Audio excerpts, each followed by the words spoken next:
Okay, so we continue this rather interesting and fun game. It's staying unique, and these next few turns are going to just make it more and more unique. So here we go. Germany, they bought 13 infantry and artillery. Let's see their combats. One bomber, yeah, he hit the destroyer and it lived. So I'm 0 for 2 on my destroyer. So the next one's got to get a hit back. 0 for 2. So I'm glad I didn't try to do a double, destroyer block, which I did. I kind of assumed he was going to hit that destroyer because he had nothing better to do with the bomber. I didn't give him any attacks for Germany to attack with. So other than this one over here, but he had again the fighter and battleship, and so as we can see, he also took his battleship, and the infantry from the Italy came down here. I'm kind of okay with that because he is in a dead zone's position. The fact, part of the reason I didn't get all into it, the reason I used a tank to come all the way here is that gave us 2 territories that were allies on this sea zone. So now he could only take one of them, and now anything hitting 3 here has Gibraltar to land on. So these fighters can go 1, 2, 3. These fighters can go 1, 2, 3 and land in Gibraltar. So I got 4 fighters that can hit there. That means I can go ahead and sacrifice my bomber like I wanted to, which just sounds crazy.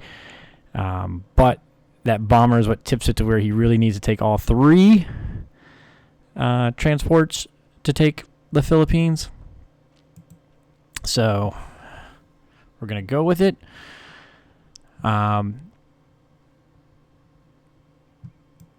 He attacked Persia down here. This actually, I'm actually okay with this because I'd rather, at this point in the game, I'm okay with UK trading blows with Germany right now. I'm not going to be particularly hard up on that. So yeah, I'm okay with that right now. 1, 2, 3, 4. Okay, yeah, good. Nope. 5, 6. I'm trying to decide where I want to put this tank. It'll be the next 50-50 on this bomber. Anyways, I want to chase this guy down, but he's got this infantry that could hit here with these fighters could hit, so that's not really a safe zone. So I was thinking about coming to here, where we'll have those Gibraltar people, and they'll be able to go boom, and he'll go boom. At least here, it would just be the bomber having a 1, 2, 3, 4, 5, 6. So the bomber would have the 50-50 shot on getting hit back, and that's a little bit better than the destroyer at least had on him. So yeah, we'll figure that out. But in any case, all of this, get back to my point that I was going at. He attacked Algeria, as we saw. He mobilized 3 infantry, 1 artillery in Caucasus. So I assume it's because he wanted to make sure he had 10 infantry coming here and just being extra safe. But once I get Caucasus, it's 4 artillery, because that's how you're going to amp up your attack power that much faster and put pressure on Moscow that much faster. So I like 4 artillery, 4 artillery.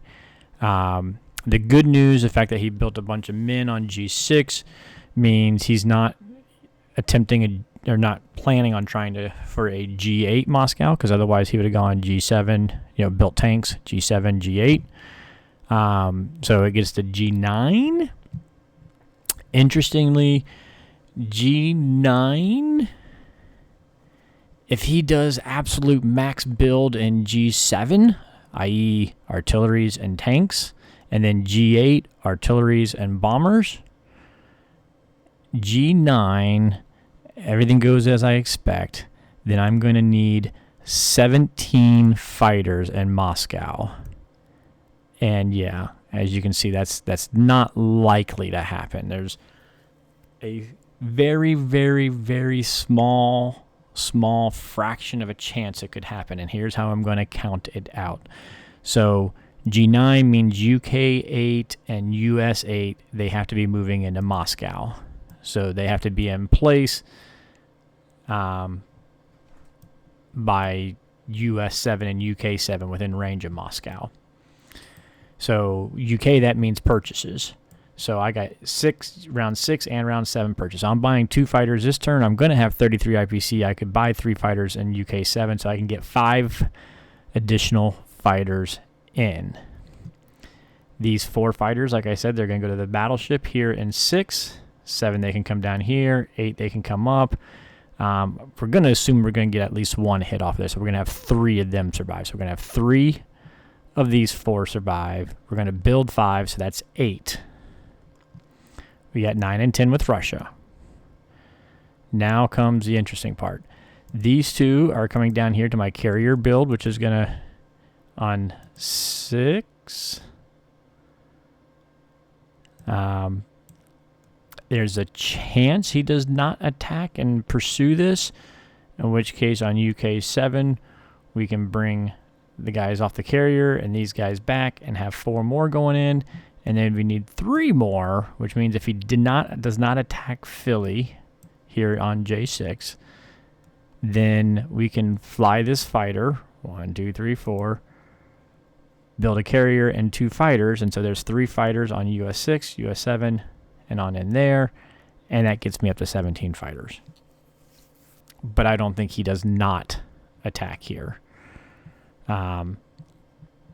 And there's a lot to that as well, that if UK 7, if I'm not bringing the carrier into one of these C zones, and he's probably dead zoning and going to wipe me, so I'm probably going to need that carrier with fighters somewhere out here to help cover things going on. So I don't foresee it happening. All of that is a long way of saying G9 is probably the end of Moscow, which at least we got the factory built on 5. If we keep this, then fantastic. If we have to trade back and forth, then we're just going to have to see what happens. But we should, I think, if all my math and planning and all that strategizing I did, even if he takes it in 6, if we bring that carrier over, we should be able to hold this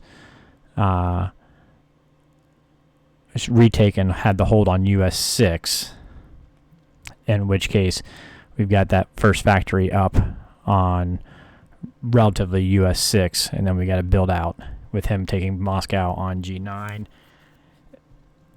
That tends to lean towards a good game, slightly Axis favor, I'd say. I'd like to have a 4-turn instead of a 3-turn buffer, and I had to spend extra on UK boats than I normally do, so I think it's going to be Axis favored still if that's what ends up the pattern. So I'm still needing to catch up some, but we're at least making it to the end game at this point, it looks like, or to a late game.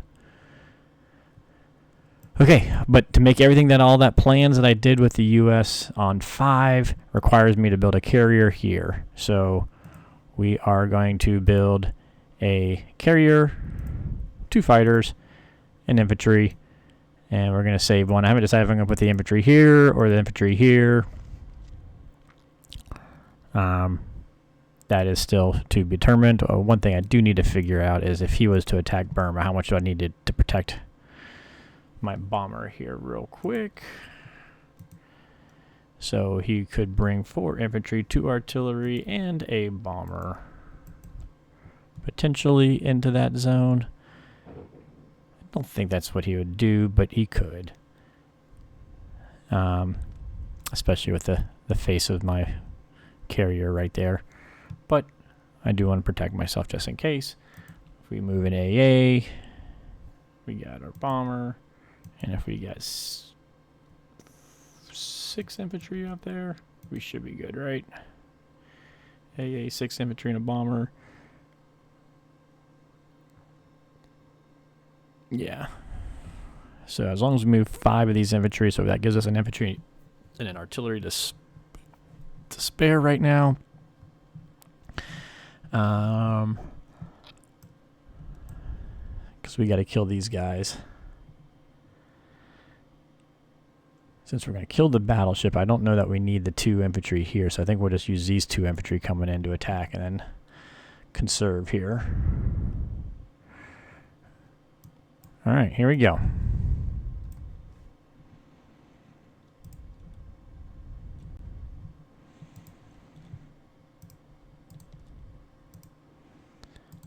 He can go here. These guys can go 1, 2, 3 and still land there. So we'll have them hit there. We don't need the extra support here. We got enough to defend against Germany just with what we got in there. So that's nice.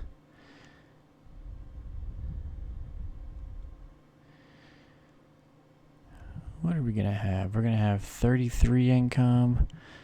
Hopefully this one, 34.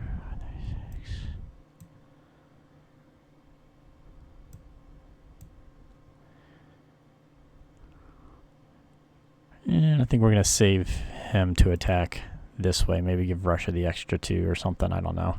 I wish I had tanks still. It'd be nice to be able to blitz in and out of these places.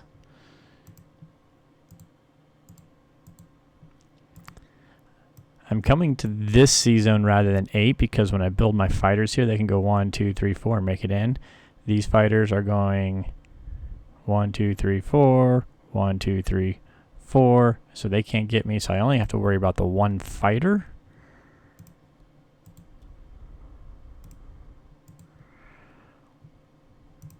But all we have is a cruiser artillery. We will take the shot. We'll go for it and see what we get there.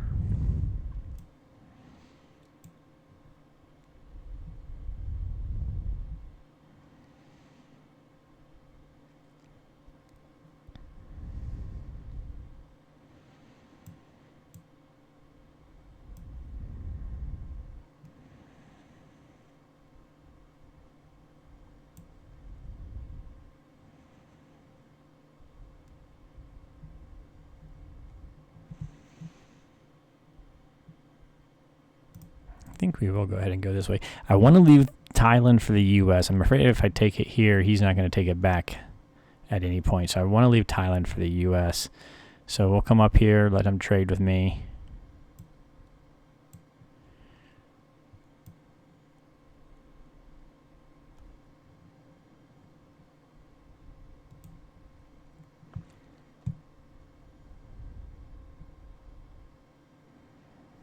All right, so bomber goes 1, 2, 3, 4, 5, 6. Good.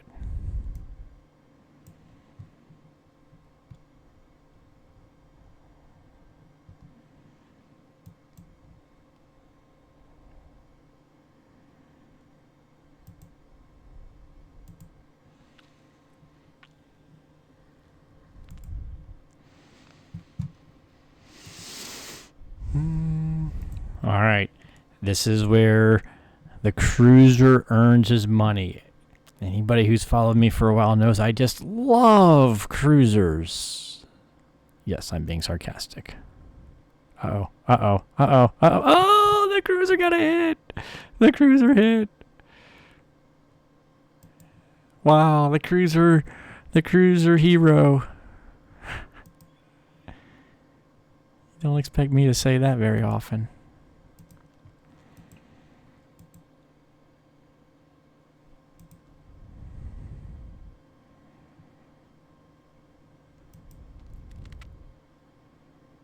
Go fighters, good job.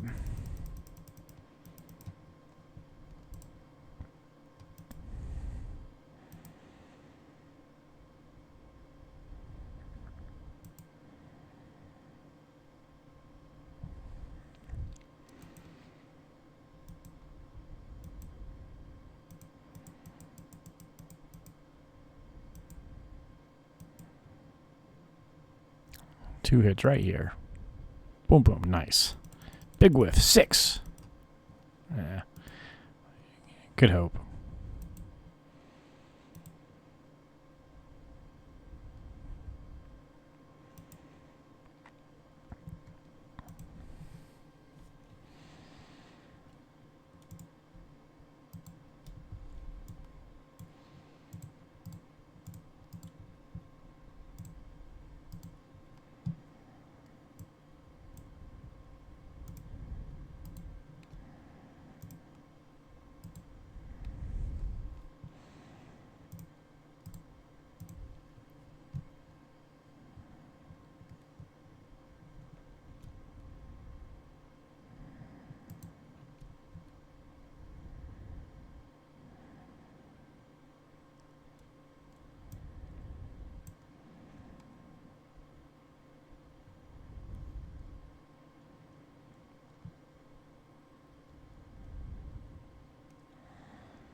think I definitely have to put the infantry here, otherwise he gets to kill my AA for free.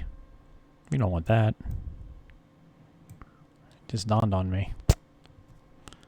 Although you'd probably want to use it for here, but yeah.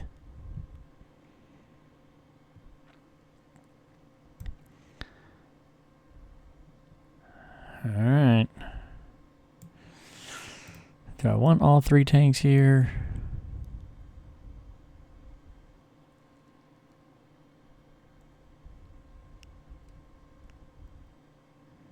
I think I definitely want, like I said, 1 tank there.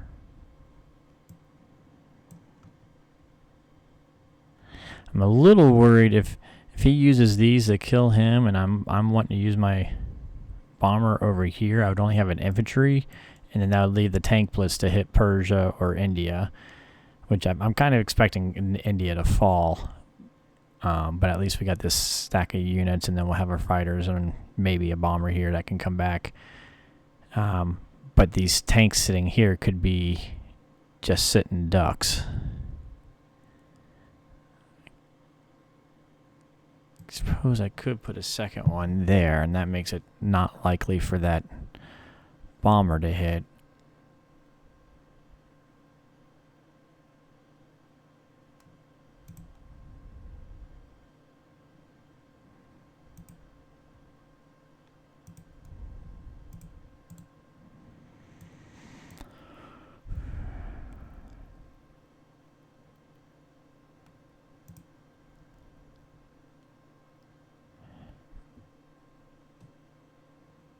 Do we send one? I think we send one on back this way, actually.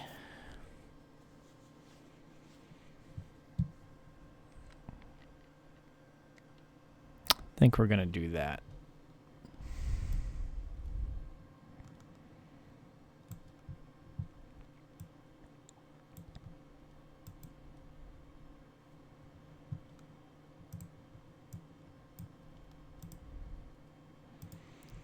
So we'll land our 2 fighters over there, land our carrier over here, put our infantry over here. We do need fighters before carrier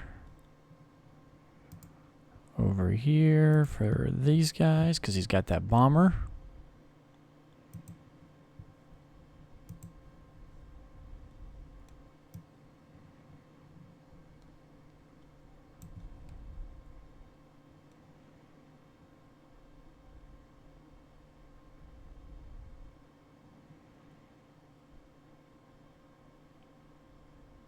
All right, I believe that's it.